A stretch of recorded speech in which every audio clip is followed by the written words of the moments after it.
We are very lucky to be hearing tonight from Alison Gill. For those of you who were here in January and heard Matthew Bulger afterwards, I talked to him about the kind of programs we want to do, and he said, you really need to hear from Alison Gill. Alison works for the American Atheists, and she is the National Legal and Policy Director. Her topic today is going to be Project Blitz. Some of you may have heard about that in the news. It's a real threat to everything that we are working for and to the foundations of our nation. Alison has worked as a consultant to foundations and nonprofits, but she's also served as senior legislative counsel for the Human Rights Campaign, where she managed state-level advocacy on issues such as conversion therapy, bullying prevention and education discrimination, along with LGBTQ health issues. She worked as government and affairs director with the Trevor Project and state policy manager for GLSEN, which is the Gay, Lesbian, and Straight Education Network. She received her BA in molecular biology and biochemistry from Rutgers, and then of course, she went to law school at George Washington University. That makes a lot of sense to me, you know. Sure, she can tell you more about why that was important. She served on the board of the Whitman Walker Health, which is a health center with a focus on HIV and LGBTQ issues. So she's got a wealth of experience, and she's very well respected around the nation for her work dealing with all these threats on the state level. And I feel very happy that she's been able to join us this evening. So, Alison Gill.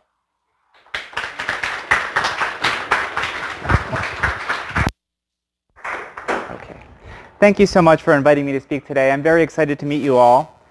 Today we're going to be speaking a little bit about Project Blitz. Let me just make sure we have the right slides up here. Okay. From the beginning. No. Yes. Okay, great. It works. So, who's heard of Project Blitz before so far? A few people. Okay, great. Well, I'll be talking in pretty great detail about it today, but basically Project Blitz is a Christian nationalist campaign sponsored by a host of different Christian nationalist organizations to flood state legislatures with bills about undermining the separation of religion and government, LGBT equality, and access to reproductive services. So it's a multi-issue campaign, which is important to understand. And we'll be talking about the history of it, the components of it, and how we are fighting back against it. So a little bit about me, first of all. I'm Vice President of American Atheists for Legal and Policy. I run our DC office where we focus on litigation and advocacy at both the state and federal level for both maintaining the separation of religion and government, the rights of atheists and unbelievers, and also trying to be a counter-lever against the ways that religion hurts people in the states. I began with American Atheists about 1.5 years ago, and since that time we've really focused more so on the states as opposed to the federal level advocacy and lawmaking, because I really feel like we can make more of a difference in the states given what's happening at the federal level. It's very difficult to pass bills currently. And at the states, you know, there's always somewhere where we can pass bills, move bills successfully forward. We can be more successful in opposing negative legislation, and we can affect people's lives in a very real way instead of, you know, pushing on a bill for 10 years that never goes anywhere at the federal level. So I feel like it's more productive overall, and I feel like given our shift in focus and being the only organization in the secular movement that really does this type of state-level work, we've really made a lot of traction in a short amount of time. And with that in mind, I want to just point your attention to one of our resources we put out last year that I'm very proud of. It's a report called The State of the Secular States. And this is a report, there's postcards in the back, and it's all available online at atheists.org/states. And this is the first ever report of its kind for our movement. It looks at all 50 states plus Washington, D.C., and basically looks at all the measures of law and policy that affect church-state separation in each of those states. So you can pull up, for example, and look at Pennsylvania and see all the various types of laws that are already in the book. So it gives us a starting place to look at what's bad and what's good in state law, and some ideas about how we move forward to improve things for better.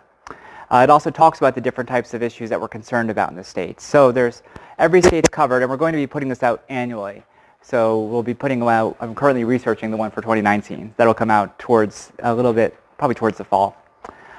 We always bring on law clerks to help with that. So if you know anybody who would like to law clerk for us, please let me know. What was that site again? Just go to Sure. www.atheists.org/states.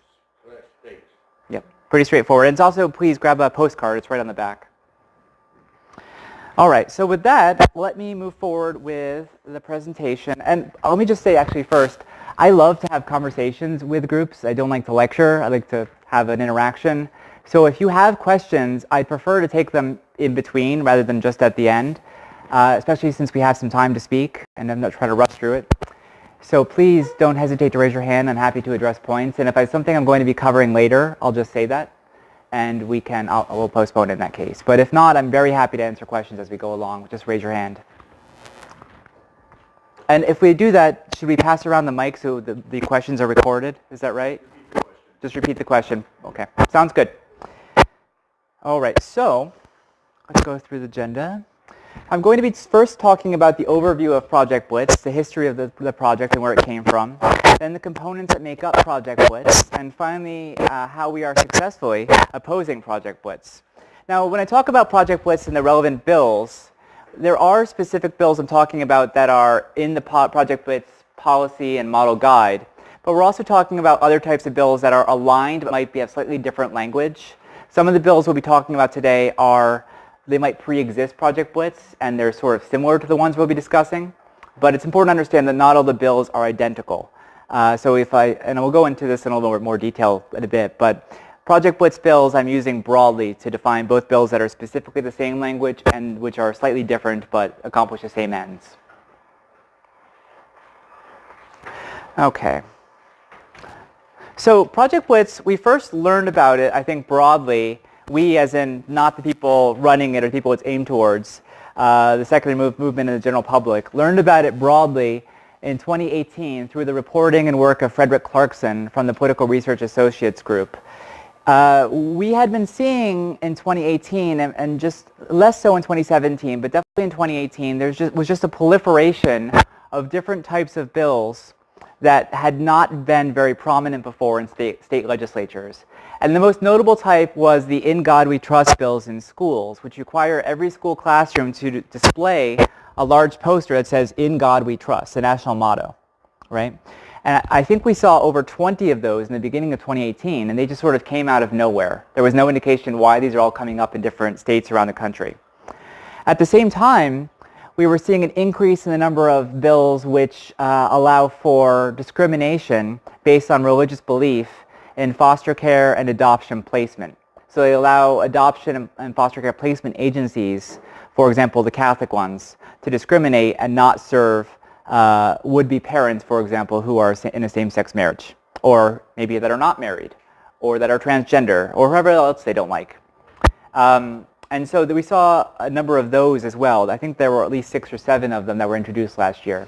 And those don't seem connected in any way, right? They seem like 2 different areas. We, the secular groups, noticed the In God We Trust bills, and the LGBT groups noticed the discrimination bills in foster care adoption, and we had no idea they were connected until Frederick Clarkson published this piece basically pointing out that this is all linked together through a campaign called Project Blitz.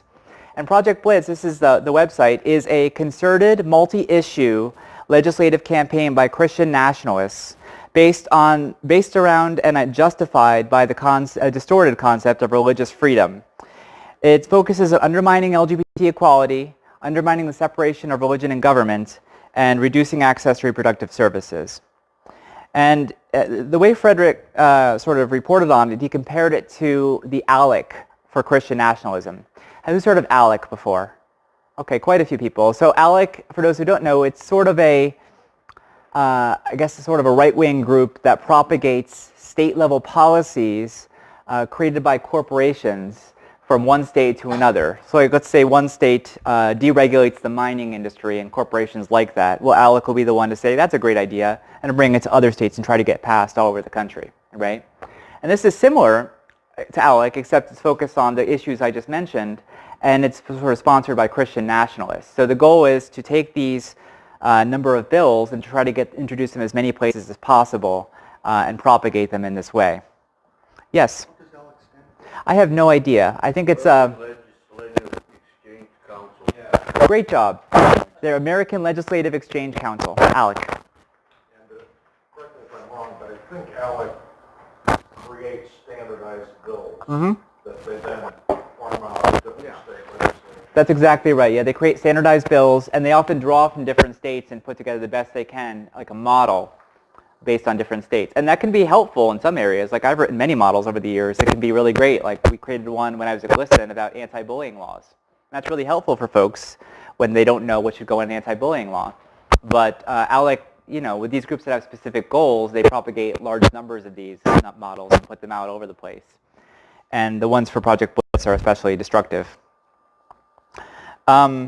This project really does show a growing sophistication of the Christian Nationalist Movement, and it sort of crystallizes and expands upon the work that they've been doing for years. When developing this project, they, like ALEC, they took a number of local bills that had passed in some states and tried to amplify them. For example, the discrimination and adoption and foster care bills, there had been much fewer of those passed. They'd been passing maybe 1 or 0 or sometimes 2 a year for maybe 10 years before this was picked up. And then in 2018, 3 of them passed. So there definitely had an impact in the number that were introduced and passed. So the goals of Project Blitz are really threefold. It's an incremental multi-phase campaign. The 3 phases, the way they talk about them, are religious heritage and bills associated, religious history and freedom, and religious liberty protection. So the idea is that they have different increments of bills. They start off with the ones that are easier to pass and move on to the more difficult bills over time. And the goals that they talk about in the guide are basically promoting, well, what they do, the goals they're trying to achieve are promoting the false history that America was founded as a Christian nation. Yes? That is true in some places, but I will say that's not one of the bills promoted by Project Blitz. Yeah, so creationism is, you know, a real problem in some places, absolutely, but it's not one of the ones promoted by Project Blitz. But they try to promote this false history that America is a Christian nation. It was founded as a Christian nation. It's still a Christian nation. That's the intent of it.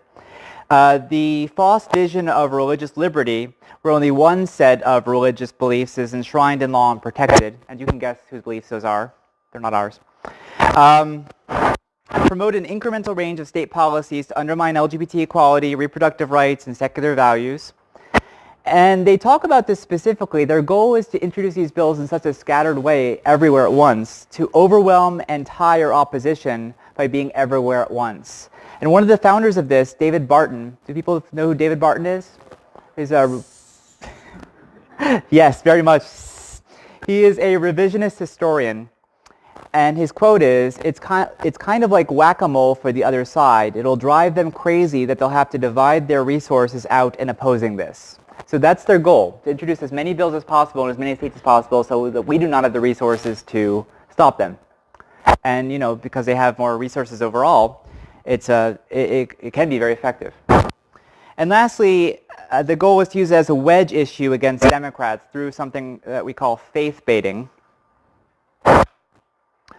where they basically use opposition to these measures against mostly Democrats who oppose the bills they're talking about in the legislative bodies. And let me give you a great example of that. This happened to Senator John Marty from Minnesota. There was a bill introduced, SF 3061, which was an In God We Trust bill in Minnesota. And John Marty, who's a Democratic senator in Minnesota, stood up and I think this bill had passed out of committee. So he stood up on the floor and made a speech about how this was inappropriate to force In God We Trust in schools, how it was divisive, how it did not align with his religious beliefs, and how he wanted to, urge people to vote against it. And it ultimately did not pass, so his opposition was effective. However, as soon as he did that, you see all these articles. It was Breitbart, Fox News, what's the other one here?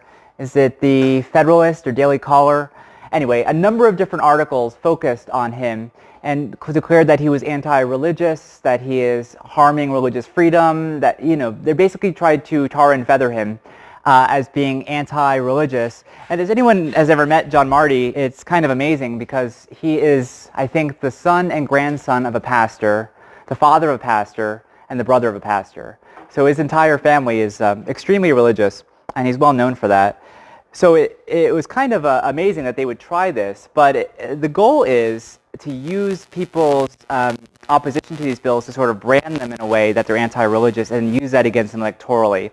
And there's been some circumstances where people come out against these bills and their opposition will just sit there videotaping them to use it later in some of these campaigns. So it's definitely an interaction between the advocacy side and the politics side of this.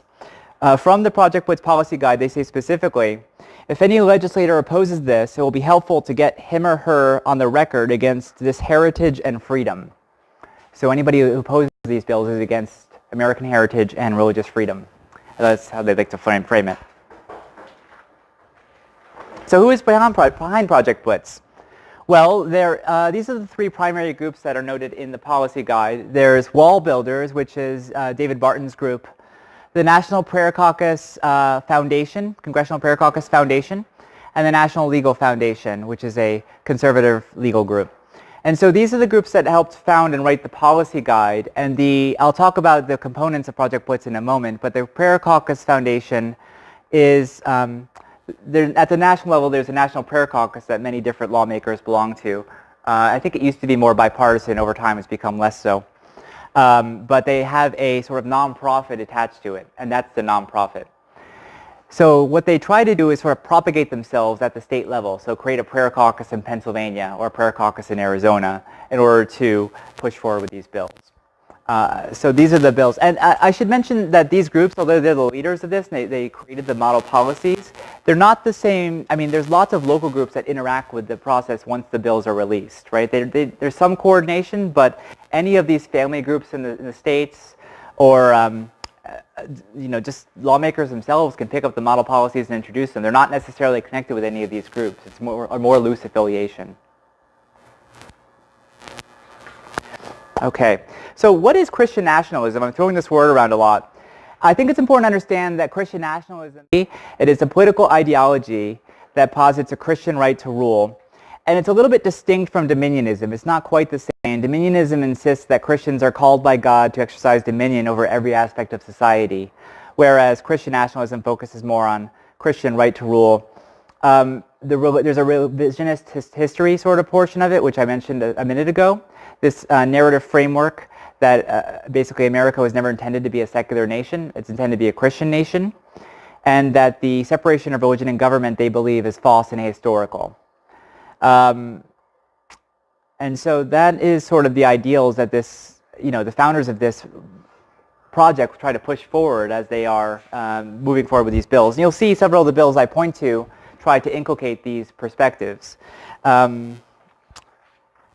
And what is the problem with this? Well, there's been a lot of research on this, especially by Andrew Whitehead at Clemson University and his team, who found that the people who believe the key tenets of Christian nationalism are more likely to vote for politicians, religiously conservative politicians, specifically people like Donald Trump, hold more stronger anti-Muslim sentiment.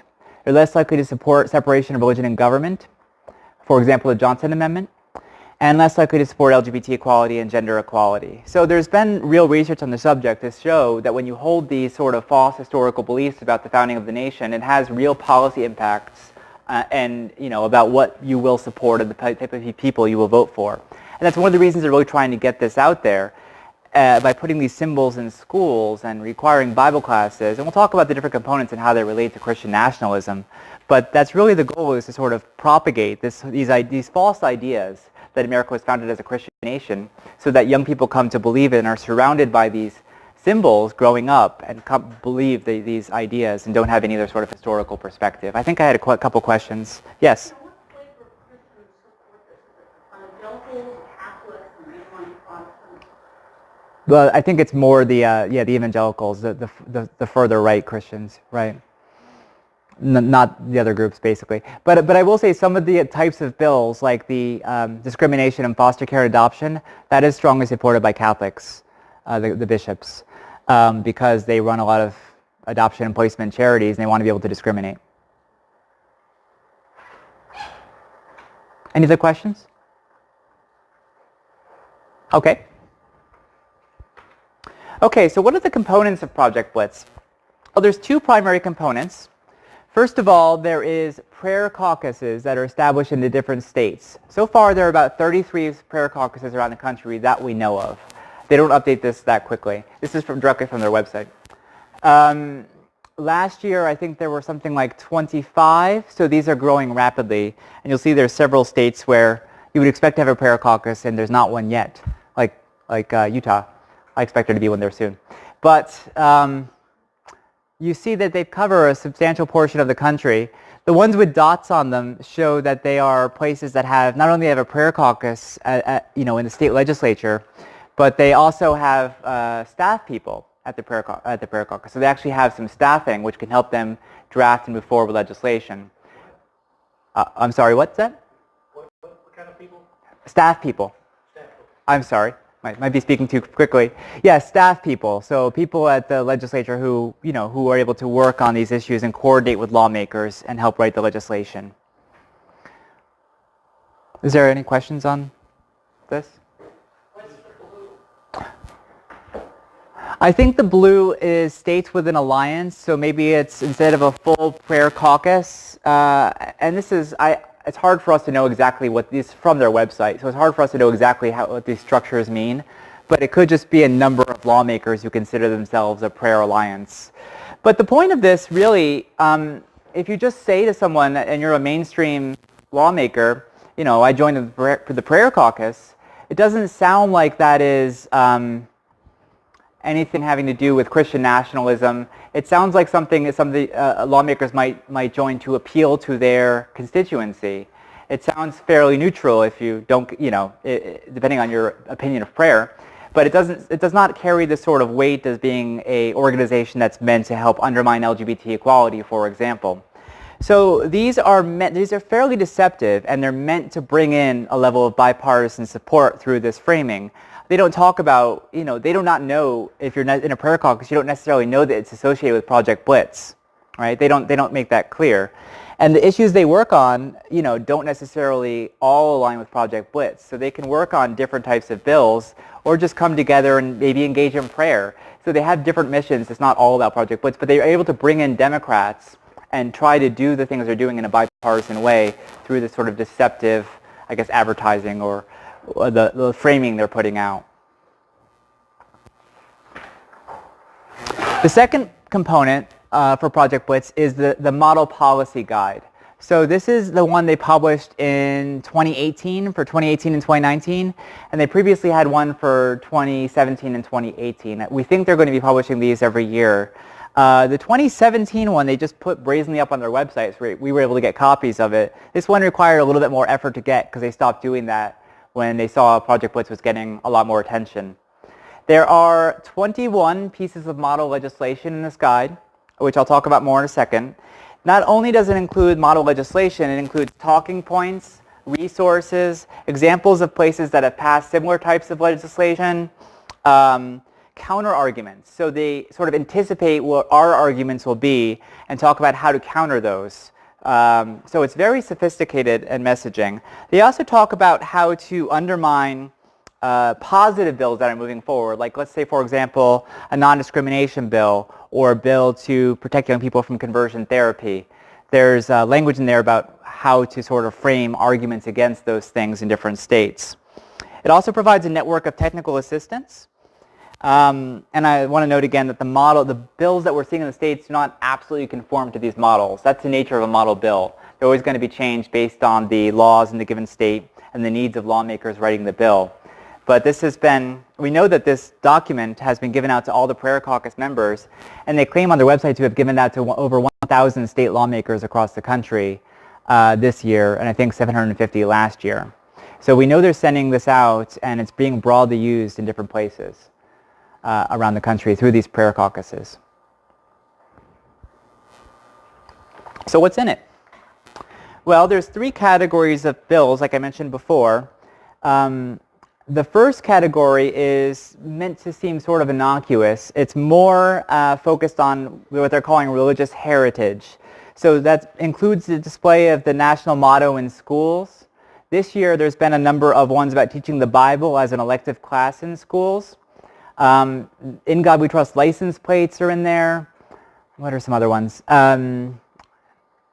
I think release time, I'm not sure if release time is in there, but it's mostly ones about trying to, I remember the other one. The other one that's significant is basically about using certain resources in schools for classes. Like, for example, it makes it very clear that you should use the Declaration of Independence when you're talking about the history of the United States because, anyone know why? It talks about creator. It talks about creator and the Constitution does not. So they always want to bring it up wherever possible in schools so they give this the idea we were talking about earlier about Christian nationalism. So they talk about that, the Mayflower Compact. They try to bring in any document they can that talks about religion in the context of the founding of the country. The Federalist Papers, another good one. So those are some of the things that we're seeing in Category 1. But it doesn't seem like that's attacking LGBT equality, for example. If they see an In God We Trust bill in schools, that's not, someone would not necessarily link that to attacking LGBT equality or reducing access to reproductive freedom. So that's Category 1. Category 2 is mostly just resolutions, like, for example, Year of the Bible, things like that, are meant to sort of bring religion into the resolutions in the government wherever they can, but it doesn't actually have much legal impact.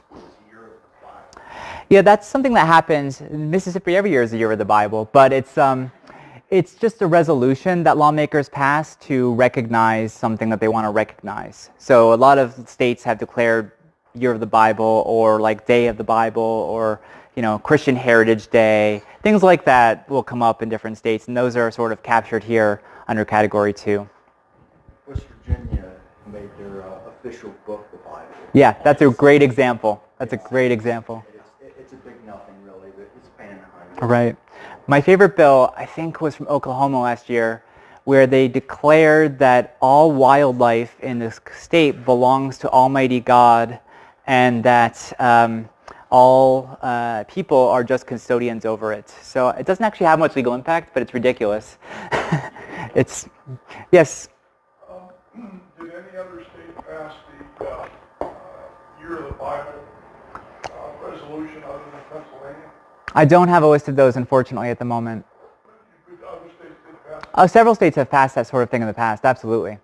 Yeah, it's not uncommon. Pennsylvania was a big deal and went to court, and the legislator who sponsored the bill got a real butt reading from the judge. Wow. When And I didn't know that it passed in other states. I thought that was unique to Pennsylvania. It's definitely not. No, and they're trying to, that's the point of this, is to try to propagate things like that in other places. What year was that, do you know? That was probably 4 or 5 years ago. I see. Okay. And the more places that it ends up passing at, the more backing they seem to have. Exactly. This is something that, everyone else sponsors. Yeah. Why can't we just have this elsewhere? The more places, I should be repeating what people say, the more places it passes, the more difficult it is for us to challenge it, and that's absolutely correct. Yeah. And then Category 3, they're framing as religious liberty protections, and these are probably the most insidious category. It includes things about religious exceptions in the law, things like Religious Freedom Restoration Acts at the state level, First Amendment Defense Acts, which I'm happy to go into if people have questions about that. I'll talk about it more on the next slide a little bit. Also specific religious exemptions in things like foster care and adoption, school prayer for teachers, parents, and students in schools, so trying to expand prayer in schools, and also religious refusals by licensed professionals, so that if someone is licensed by the state, they're allowed to deny service based on their religious beliefs. So these are some examples of what we're seeing in Category 3. And you see there's not necessarily a clear linkage between those, but it's meant to be incremental so that as, you go to Category 1 bills to sort of gather momentum through the prayer caucus. They can work together to pass like a low-hanging fruit bill about like In God We Trust in schools, and that gives us some experience working together. winning, advocating for a bill and being successful, and then move on to the more difficult bills, such as undermining LGBT equality. So it's really meant to work in that way. Some states, automatically are in a political environment, they can just walk in with Category 3 bills, but others are not there, they're in a different place. But it is definitely meant to be incremental. School prayer thing, wasn't that pretty much settled by Madeline Murray O'Hare? That's a great question. Yes, mandatory school prayer is still forbidden in this country, in schools. This is school prayer bills. What we're talking about is an optional class that students can opt into to learn about the history and literature value of the Bible. Now the problem, there's multiple problems with this. Some of the bills that are being proposed are mandatory for the school district. So even though it's optional for the student, the school district still have to spend limited school resources offering these mandatory classes, even if there's no demand for it. Likely to take it as being mandatory classes. What is that? I'm sorry? The students, on the other hand, are likely to take that as being a mandatory class. Well, they should understand it's elective. If they're not understanding that, I mean, then that's terrible, and that needs to be stopped as well. Yeah. Yeah, that's very possible. It's being perceived as being mandatory. But also, the way these are supposed to be taught is not religious. It's not meant to be taught. In fact, it's definitely, certainly unconstitutional to teach it in a religious way. The problem is that's not policed well enough. Most teachers that teach these classes do not have any sort of real experience doing so, and they often are local priests. They just don't have, it's a very difficult thing to do to teach the Bible in a way that is constitutional. And there's almost no training for it, and there's no consequences if they mess it up, besides people taking them to court. So that's the problem. These bills sort of invite abuse in the schools. And so yes, is your answer to your question. Mandatory school prayer is forbidden, but these are an effort to walk around the issue. I think there was a question here. Yeah? I heard something, I don't know if you can confirm this or if this is still happening, but I heard that if you elect to not take this class, then you're like sitting in a study hall, like there's not an alternative class? If that is true, then you should contact us so we can sue them. And we're happy to talk about that. But yes, if it's an elective class and there's no other options and it actually impacts somebody's ability to fill their day up with classes or ability to graduate because they can't get enough credits, that is certainly something that is a problem, and probably we can make a strong argument that it's not really elective. So is it possible then for some school to just, let's just supposedly say so you have a set number of classes and you have a set number of credits you have to have in order to graduate that year, knock off a certain number of classes and then say, okay, here's a free period class and then there's this religious class. If you take the free period class in that slot instead, you don't graduate, but you have to end up taking this class. Yeah, that's what she was just mentioning. I'm thinking that was probably be coercive and probably constitute mandatory. I mean, I think it's a harder argument to make that that's elective if it's necessary to take to graduate, right? So I think that would be it'd be very ripe for challenge, and I'd like to take that court case if that does come up. I have two questions right there and there. Okay, go ahead.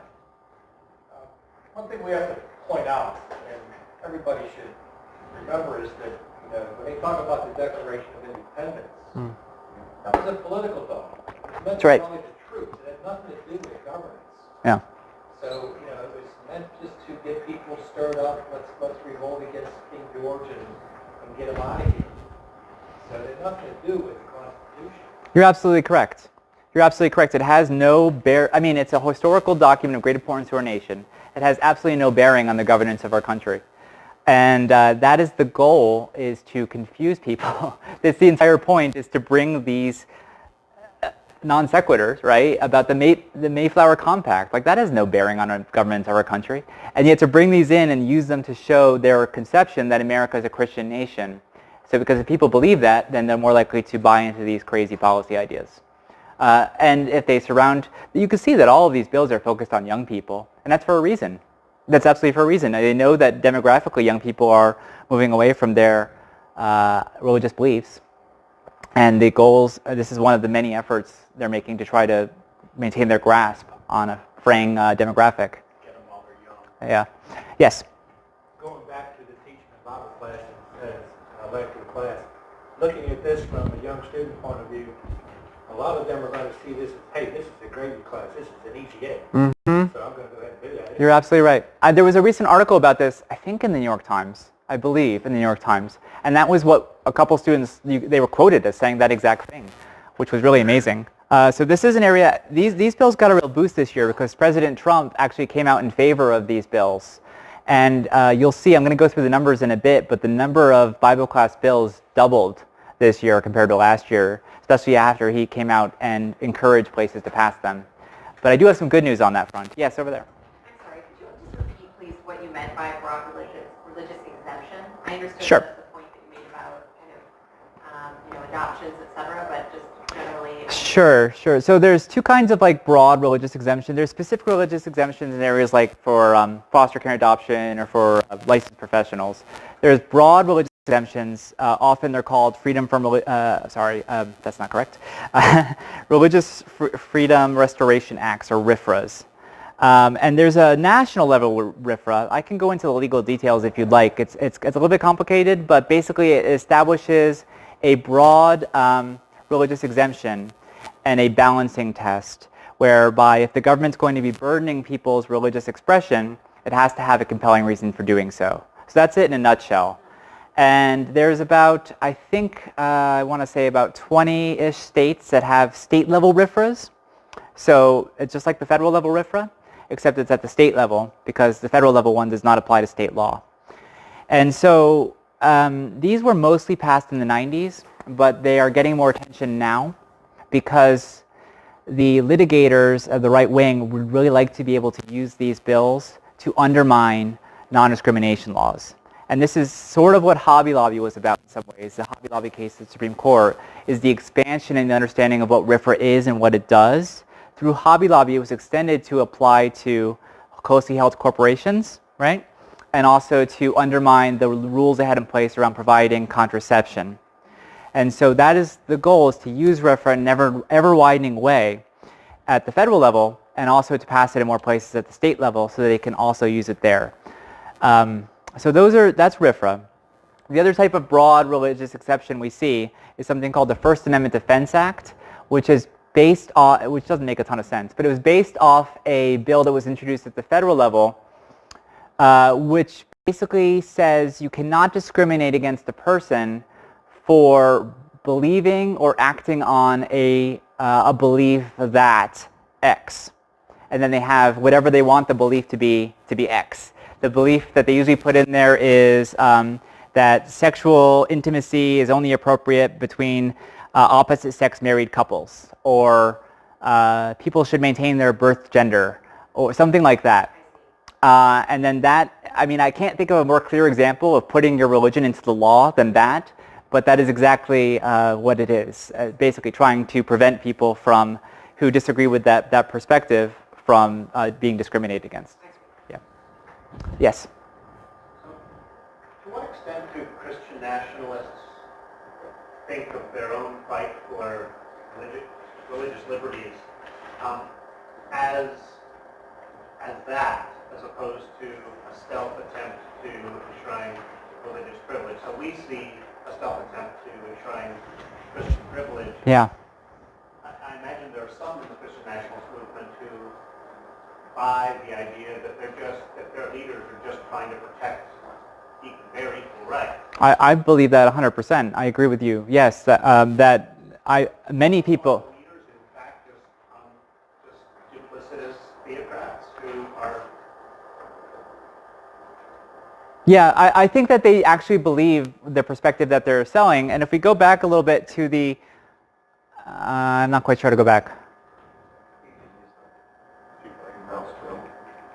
Okay, well, if we go back to the Christian Nationalist website, Christian Nationalist slide, it talks about how they believe the separation of religion and government is false and ahistorical, and that, their definition of religious freedom is very broad and ahistorical. And so I do believe, like you were saying, I think that they really do buy into this perspective that they're trying to protect religious freedom. It's just this ahistorical sort of version of religious freedom where their belief should have supremacy in the law and not be infringed upon, and that is what religious freedom means. So, I mean, I'm sure there's some people that would really be like, I really want to strike down all these LGBT non-discrimination laws and let's figure out a way to do it. I'm sure that's the case. But also, I really think that they are trying to protect their conception of religious freedom. They just have this overly broad conception of it and don't agree that other people's beliefs should be respected or protected and don't feel like the Constitution mandates that. Yes? So then, why not take the same approach as they're targeting the younger generation? Why not also save the younger generation? Like, I have 2 dads, and I'm wide open for discrimination, and I can't be fired from my workplace of work. I really don't understand your question. Can you repeat it? Oh yeah, so like, with the approach that they're taking where they're targeting the opportunities that youth have before them, taking those opportunities away, why not provide those opportunities with these anti-discrimination bills for the younger generations, for the children of whomever Yes. is their parent? So you mean why don't people that working on LGBT equality work to pass those types of bills to protect people? The answer is we do. Those are definitely tried. What you're talking about is called associational protection. When someone is discriminated against because of their association to someone who's in a protected category, it's called associational discrimination. And the most LGBT non-discrimination laws that are passed do include that. And it's something that advocates are always pushing for, having a broad definition that clearly protects people based on their relationships and families, not just for their own sexual orientation or gender identity or their race or their religion or their gender, but for people that are associated with them. Like, for example, it comes up in so many different contexts. Like if a caretaker for a person with a disability, if that person is discriminated against, they should be protected under non-discrimination laws as well, right? And that's the same thing. It's associational discrimination. I probably should move on unless there's something quick. No? Okay. So let's keep going. So I wanted to talk a little bit, because it's almost June, Pride Month, to talk a little bit about how this affects LGBT issues specifically. My mouse no longer seems to be, there we go. Okay. So first of all, around LGBT issues specifically, there is a list of statistics and talking points. Basically, they try to take this pseudoscience health concern approach to talk about how LGBT people are unhealthy, suicide prone. They list a number of diseases, bring in, fake professional organizations that are Christian in order to sound like the pediatricians are against same-sex couples adopting, and all the messaging and talking points are all sort of built in and in the guidebook, and they use that to sort of argue against these positive bills we were talking about before, against the laws prohibiting conversion therapy and civil rights inclusion. So the book has just a number of these long ago discredited talking points to continue to bring up again and again in order to sort of reinforce this pseudoscience. There's also, in the policy section, the level 3 bills, resolutions establishing public policy to favor certain things. For example, married heterosexual couples and maintenance of birth gender, which is the most awkward framing I've ever heard, but maintenance of birth gender. So the idea is, if they pass these in the states, they don't technically have any immediate impact on the laws of the state. However, if the legislature passes a resolution saying it is the public policy of Pennsylvania that we shall discourage or encourage the maintenance of birth gender and discourage sexual intimacy outside of same-sex, opposite-sex married relationships, then that can have an impact in child custody, right? It can have an impact in the courts. It can have an impact on how regulations are interpreted on the rules that come down from the governor's office potentially. So it can affect areas all around the state, but it does not immediately have a legal impact. But the reason they're doing it also is because it's part of a long-term litigation strategy. So the idea is, people push back on these ideas that we're talking about because they're primarily religious, right? That's why people push these forward, because these concepts are religious concepts and they're trying to put their religious beliefs into the law. But by using these sort of pseudoscience arguments, they're trying to make non-religious arguments to justify these bills. So when it does come up in court and these types of negative laws are challenged, they can point to these justifications. And there's also a number of religious exemptions. I just wanted to mention a few of them. I've already gone through several of these, so the names I find ridiculous. The Marriage Tolerance Act is what they're calling FADA, which is, of course, is the right to discriminate based on, if you have a certain set of beliefs. It's the Marriage Tolerance Act. The Preserving Religious Freedom Act is what they're calling RFRA. The Child Protection Act, this one I find most insulting. That is the one about adoption and foster care. So by letting same-sex couples adopt, of course, you're endangering children. So it's the Child Protection Act. It's truly disgusting.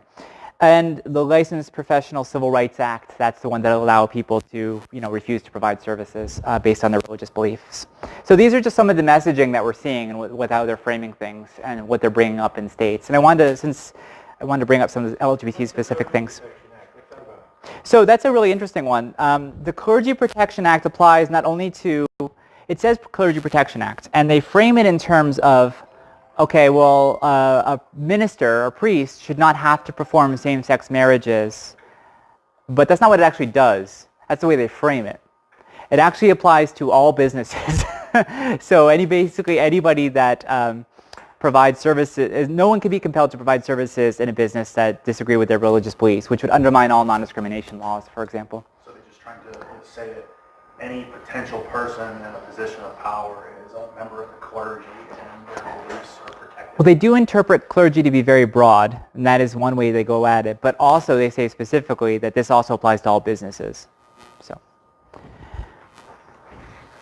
all right.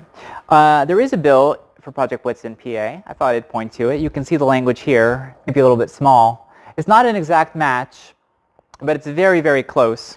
And this is just part of a much larger bill. It's HB 555. Fortunately, it did not go anywhere yet this year. It still might, but it seems unlikely.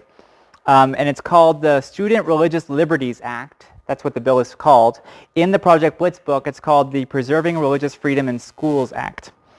And what it does is it prohibits discrimination based on religious viewpoints or expression, which is not defined, allows parents to express religious views in schools, which sounds fine until you realize parents are often volunteers and have an official role in schools sometimes. And in that case, they could still represent the school or, basically convey their religious beliefs in ways that are inappropriate. Allows for religious expression in homework, so the school may not discriminate against religious expression in homework, and that, of course, can have repercussions when it comes to things like creationism, which was raised before. Equal access provisions for religious student groups, which are much broader than those required at the federal level with the Equal Access Act, and also they're younger than secondary school, so that applies there's no limit, so it would apply all the way down to kindergarten. Allows for clothing with religious messages, regardless of what those messages are. Establishes a limited public forum for graduation and all student public speaking events. And the reason for that is if it's a limited public forum, the school can't prevent students from offering prayers at graduations. Even though the school cannot affirmatively do that, they cannot affirmatively offer prayers at graduations. If they establish a limited public forum, that gives them a lot more cover to do things like that. So this is just an example of a bill in PA. I don't think it's probably going to go anywhere, but I wanted you to be aware that there are some Project Blitz bills here as well. So let's look at where they were in 2018.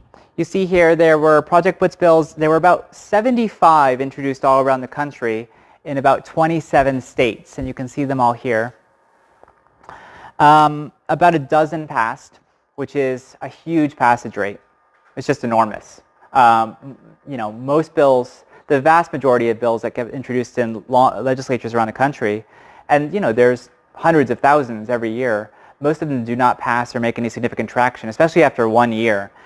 12 passing in a year is incredibly a lot.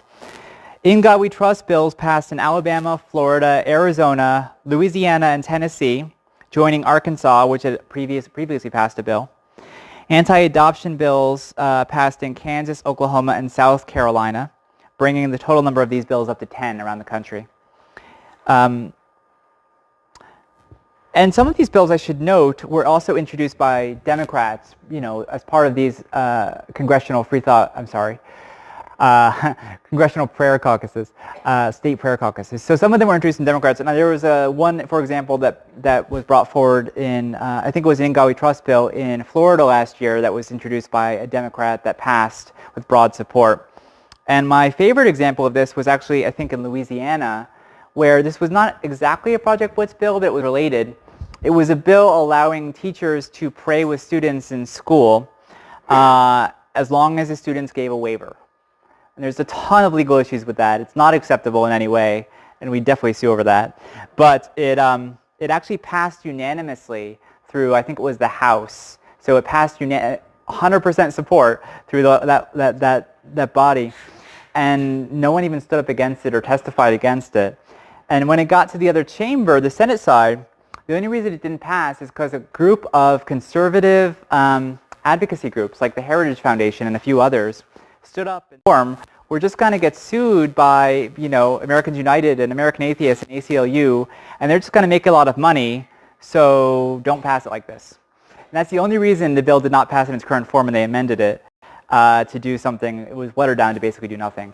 But it was kind of amazing the level of support these bills can get using this technique.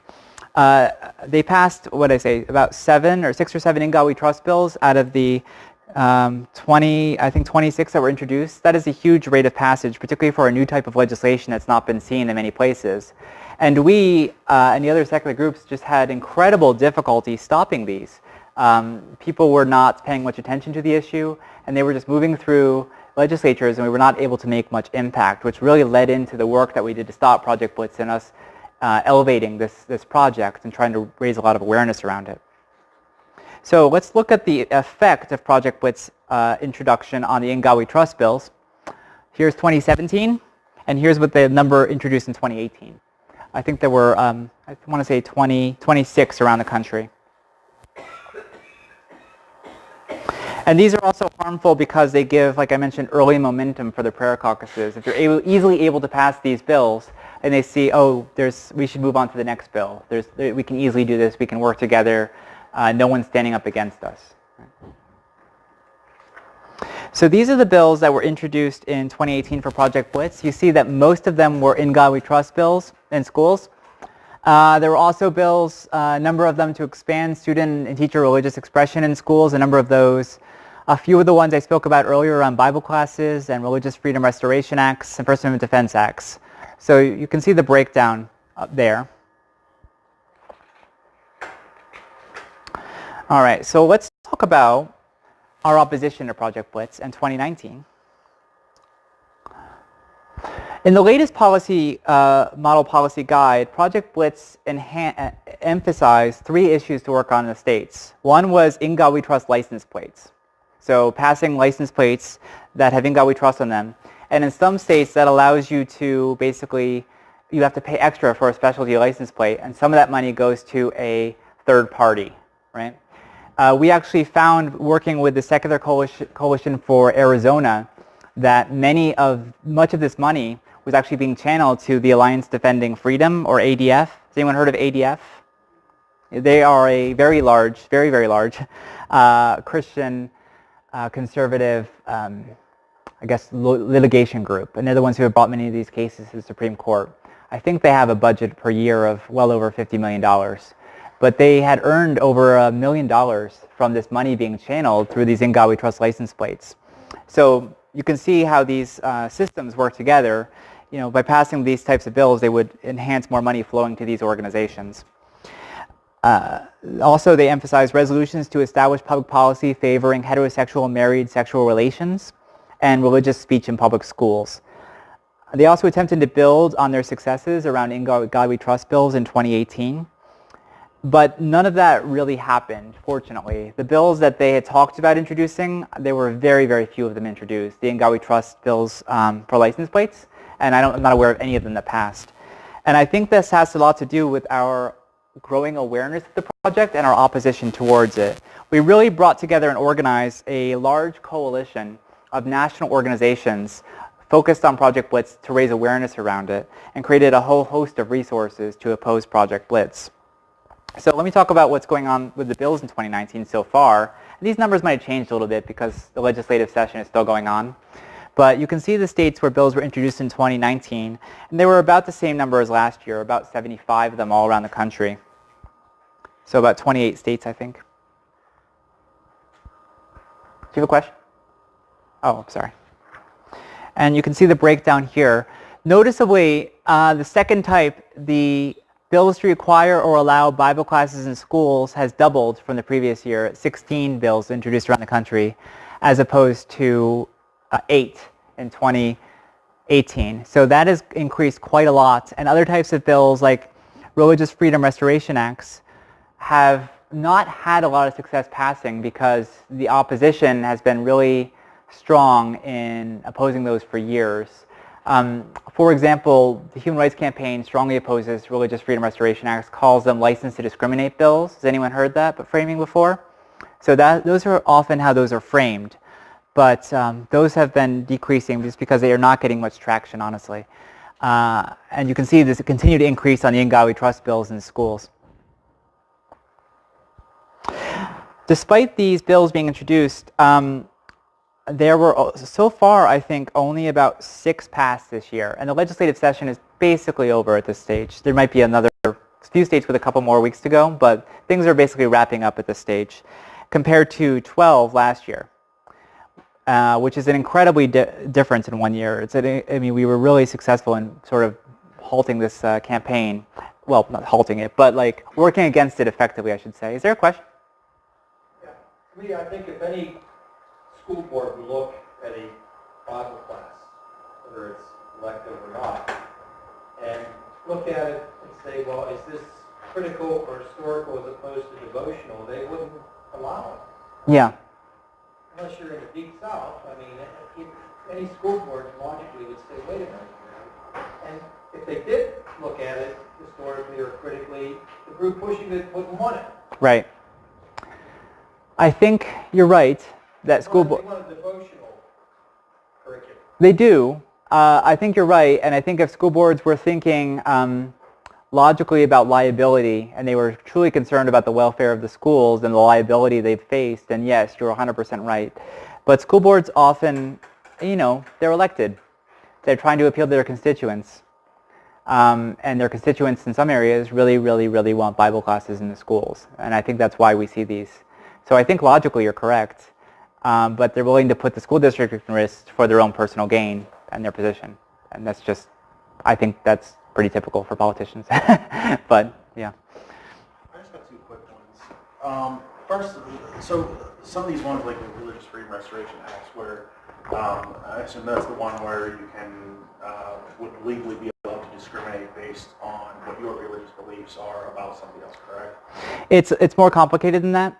It does not actually say you can discriminate. That's more like a First Amendment Defense Act. So what was the one that was about what was the Child Protection Act? Yeah, that was one of the bills where they have specific exemptions that allow religious organizations, foster care and adoption placement organizations, to discriminate. So that's a specific carve-out. So what would they do if some other adoption agency saw that, okay, this was a perfectly happy Christian man-woman couple, yeah, you know, and they said no to them? What would these groups end up doing to fight against that? I mean, how would it? From what we've seen, they're perfectly fine with it if other groups discriminate. But there was a case in, I think it was South Carolina recently, where a Catholic woman who had been a long-time foster care parent wanted to volunteer for a local group in South Carolina, and she was turned away because she was Catholic and not evangelical, and she was not allowed to participate. And there was also another case nearby, I think, where it was a Jewish couple that wanted to be able to... Say it's one of that. Say it's an evangelical Mm-hmm. group, the group that they're trying to basically protect, quote unquote. If somebody discriminated against them in that regard, what do these groups? What do they try to do against that? I mean, they're pushing for basically allowing discrimination against others. Yeah. But whenever somebody else would discriminate against them based on that principle, I mean. Well, they're the majority in these areas, so they're not. That's not going to happen. I mean, there's lots of resources open to them, so it doesn't really affect them in any real way. It doesn't ever, like when these bills are being discussed, something like a scenario like that never even comes up. Well, I mean, I've seen people push back, and they'll be like, "I'll be fine if they could just go to a different place," as what we hear from the people, the advocates pushing for it. You know, it doesn't matter. You know, we'll just send our folks to a different location because they have the flexibility and freedom to do that. There's not limited resources. But then we have this situation where the adoption and foster care system is so balkanized, and your ability to access services is dependent on your religion, and you as a child, the children, their ability to access services is dependent on their religion, which is a real problem if they're not able to find, you know, foster parents or permanent homes because of discrimination based on religion. So it's, yeah. And what's the First Amendment defense? Yeah, that's the one I spoke about earlier that tries to protect specific beliefs in the law and allow for discrimination based on those specific beliefs. Was there a question over here? Comment. I mean, I'm not all that smart, but just knowing a little bit about the process, when a couple goes to adopt a child from an orphanage, there's a whole series of loops that they have to go through to be able to adopt a child. You can't just go in there and say, okay, I want this one, and walk out with it. That ain't the way it works. Whether there's religious discrimination or not, there's a lot of other parameters that they have to meet. Mm-hmm. Yep. And the ultimate factor they're supposed to judge these things on is on the best interest of the child. Absolutely. And unfortunately, these bills really subvert that. Instead of being the best interest of the child, it's whatever my religion demands, right? And it's really unfortunate. And young people in those states suffer because of it. Yes? To get back to David's point about the school board not wanting to adopt something, if they've got any brains, because going to get sued. One of the precursors to Project Blitz was a push starting about 20 years or so ago to infiltrate school boards with religious zealots. And that, so that they don't care about getting sued, because they just want to get their agenda pushed. Yeah, that's a great point.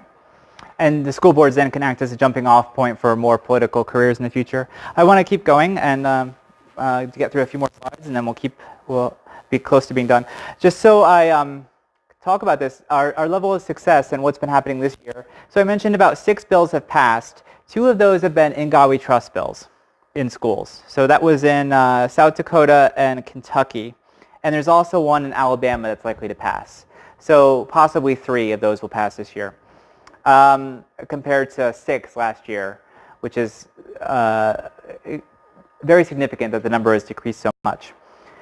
And also there's been a few Bible class bills that passed, Georgia and Arkansas. And Missouri is also, I think Missouri just passed one as well.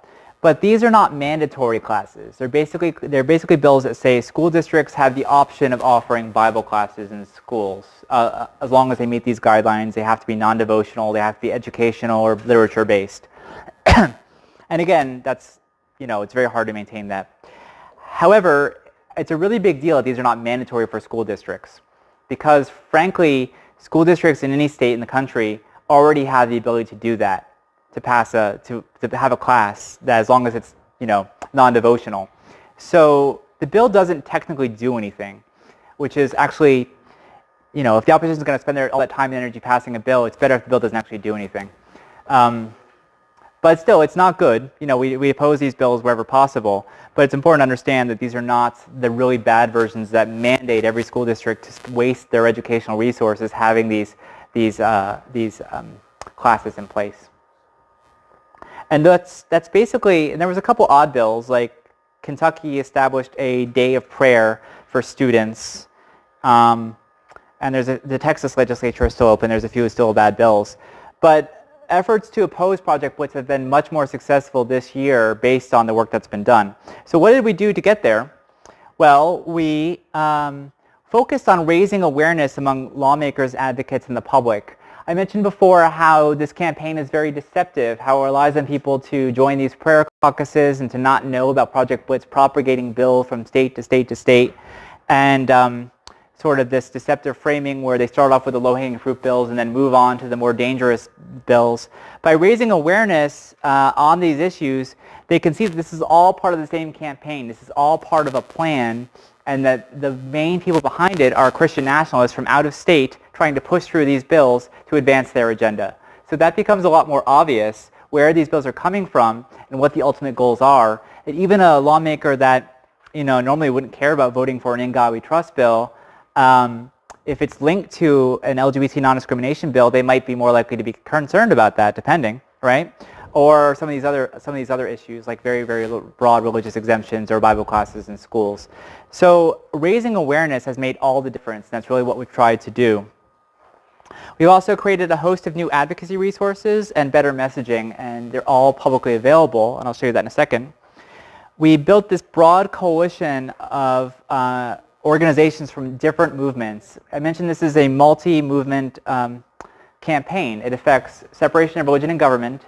It affects LGBT equality and reproductive access. Well, the only way we're actually effectively going to be able to oppose it is if we bring these groups together and these movements together to oppose it in a united way. We can't individually oppose these bills. We tried that in 2018 with all the In God We Trust bills, and that we didn't get anywhere. They passed, ran right over us. Like they wanted to, like they talked about, whack-a-mole for the other side. But by working together and basically bringing in the other organizations and showing how these things are all united, we were able to get a lot more other groups concerned about these issues and understanding how it affects them if they pass In God We Trust bills in schools. And lastly, we did a lot of grassroots engagement. So through action alerts and direct outreach to lawmakers in different state legislatures, helped raise awareness about Project Blitz in that way. I'm actually going to be speaking in August at the National Conference of State Legislatures in, I think it's Kentucky, and is it Tennessee? Tennessee. And that is basically it's a conference that brings together state lawmakers from all across the country, and we're going to be hosting a reception to talk about Project Blitz and its impact so that they can become aware of what's happening in their state. Because again, most people have never heard of this. And by making them more aware, they're able to stand against it better. I talked about what happened with the faith baiting of Senator Marty in Minnesota. But by creating talking points and resources and widely distributing them, we're able to help them when a lawmaker is in that situation where they want to oppose legislation, but they don't want to be in a position where their words are going to be used against them in election, have talking points and resources in a way that's both message tested and also something that's effective and not going to get them in trouble electorally. So that's the goal, is to create resources that lawmakers and advocates can use to get the word out about these issues. And this is all being hosted at blitzwatch.org. It's a website we run called www.blitzwatch.org. And all these, not only are all these talking points and materials relating to all of the issues we talked about there, we also have a legislation tracker, so you can see all the bills that are associated with Project Blitz in one place and see where they are in the legislative process and what states. And we're continually expanding this. You can also sign up for alerts, although we're still trying to figure out the best way to get that system up and running because it's still a new project. But you can sign up there, and there's sample social media, sample action alerts. It's great for local organizations. So if something's happening in your area, and any of it doesn't have to be, the Freethought group. It can be LGBT equality group or a group focusing on reproductive access. Anybody can use these messages. They've been created not just by us, but by partner organizations. Like, for example, the National Women's Law Center wrote for us the materials on religious refusals. And I think Americans United created stuff around school vouchers. And so there's definitely a lot of collaboration between the organizations in order for us to get the word out and use messaging that works for a whole bunch of different types of organizations instead of just what we American Atheists would say might not be the same as what another group would say about an issue. So we try to make these framed as widely usable and as neutral as possible. Yes? Is the Catholic Church a sponsor of Project Blitz? I don't know. I mean, no, they're not. However, I mean, they definitely support some of the bills that are associated with Project Blitz. For example, the foster care and adoption discrimination bills. So no, but there's definitely some interest in parts of it. Yes, in the back. You've spoken a lot about the offense that was taken to try to combat these Project Blitz. Yes. Is there a Project Blitz? Is there something where there's really, more of a forceful project of one's own to try to create whack-a-mole on the other side? That is a great question, and yes, that is a different talk. But yes, I have a whole list of bills that we are working on. I'll talk about it a little bit if you'd like. We not only oppose negative bills, but we do work to put forward a positive vision of, positive bills that we can work towards as a community. My theory is, I believe that we can't win just by being defensive. That's not possible. And I think that far too often we try to do that. We try to fight the same battles over and over again for many years, and it doesn't actually advance the ball. Well, American Atheists has really been the lead in the states in trying to advance bills that we find, bills that would move things forward. And both by trying to roll back religious exemptions in certain places, but also by sort of opposing the harms that religion causes people. Let me tell you what I mean by that. So there's a whole bunch of different issues where the harm, especially young people, that are sort of pushed forward based on religion. Things like conversion therapy, faith healing, child marriage. That these are, the only reason they exist anywhere is because they're based on antiquated religious ideas. And yet they're still so prominent in our country, and there's no one working, well, there's not no one, but we're not doing enough to sort of get rid of these old antiquated ideas. And we can really make a difference by passing legislation in different states to prohibit conversion therapy, to remove from the law exceptions that allow people that, when a child dies by faith healing and does not receive proper medical care, the faith healer and the parents are not held accountable. There's so many states across the country. There's 48 states where child marriage is legal in the United States. 48, including Pennsylvania. Although there is a bill here that we're working on. So there's a very good anti-child marriage bill in Pennsylvania that we're hoping will move forward. I don't have the bill number on me. So look out for those. There will be action alerts around it. What are some other ones? Conversion therapy. Oh, and ending, prohibiting female genital mutilation is another good one, example. And those have also been very successful this year. And those are mostly being pushed forward by Republicans, so it gives us a chance to act in a bipartisan way. Yes. Yes, it's far too prominent.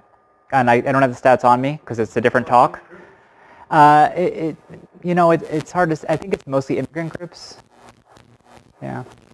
But it's, I don't have the numbers in front of me, unfortunately, but I think it was something like 240,000 over 10 years, I believe, or people at risk. I don't have the numbers, so I don't want to misquote myself. So I'm happy to give them to you after, though. Yes? The abortion bans have not been listed here, so that must be organized by somebody else. Yes. Who was behind those? Yeah, that's a great question, and I think the organization is Americans United for Life. Yes, that's the one. Americans United for Life. Is it a similar tactic? Yeah, it is. It's basically the same, except it focuses on abortion issues. Pretty much going for those tier 3 types of... Exactly. Well, yeah, we've seen a lot of tier 3 this week, haven't we? In Alabama. As grotesque as possible to try and push them right towards the Supreme Court. Yeah. Starting low. So there is some overlap with Project Blitz and some of those issues, especially around religious refusals. So denying care based on religious beliefs. But most of the abortion ones are focused through other groups and not Project Blitz. But anyway, please check out blitzwatch.org. And lastly, I just want to make a point that although Project Blitz is harmful and it's, terrible, it is also an opportunity for us to move the ball forward in certain ways because it is something we can point to as a, we can point to and say this is an effort by the other side. It's a multi-issue campaign, And it gives us a reason to reach out to other organizations that we might not normally work with that are also affected by these issues and build coalitions with LGBT groups, with reproductive justice groups, all sorts of different groups in order to effectively oppose Project Blitz. It's also, very clear evidence that out-of-state special interests are trying to reach into different states and impose their agenda on the legislature there. And that can be something that lawmakers, dislike. If that's brought to their attention, that can be used often to undermine some of these bills, especially given the origin of this and its connections with Christian nationalists who are pretty, extremist. So it's based on its origin, it's useful to help undermine some of these efforts. And it also provides an opportunity for us to talk about, because it's so based on religious freedom, it provides an opportunity to talk about the true history of religious freedom in this country and what it actually means. And the Virginia Religious Freedom Law, for example. On the Blitzwatch website, we helped create a proclamation resolution that you can use locally at the state or local level for Religious Freedom Day in January, or it can be adapted anytime, really, if you want to talk about religious freedom. But it's written for Religious Freedom Day in January to talk about the historical nature of religious freedom, what it actually means, how it's meant to protect everybody, both freedom of belief and from belief. And it is a fantastic resource, and we're encouraging people to take that, and why not get it passed locally? It's very easy to do, right? It just needs introduce it to the local mayor or the council. So that is something that folks can do all across the country, and this is a great way for us to sort of push back on these false ideas propagated by Christian nationalists. Yes? I noticed you used Christian nationalists. Why not say white Christian nationalists? I don't know. I guess, white nationalist has a specific meaning that's different than Christian nationalist. I guess I just did not want to conflate the issue.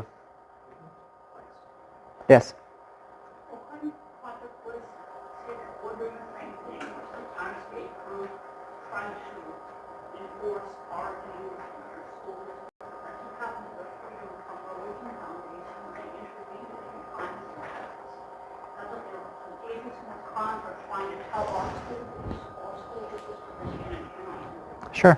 That's a great question. And yes, of course, there is an ongoing conversation, but the Freedom from Religion Foundation brings suit or sends demand letters when someone is in violation of the Constitution under the Establishment Clause. So they're not trying to impose an agenda on the school district. They're just trying to get them to enforce the law that already exists. I understand. I'm just trying to make a distinction. But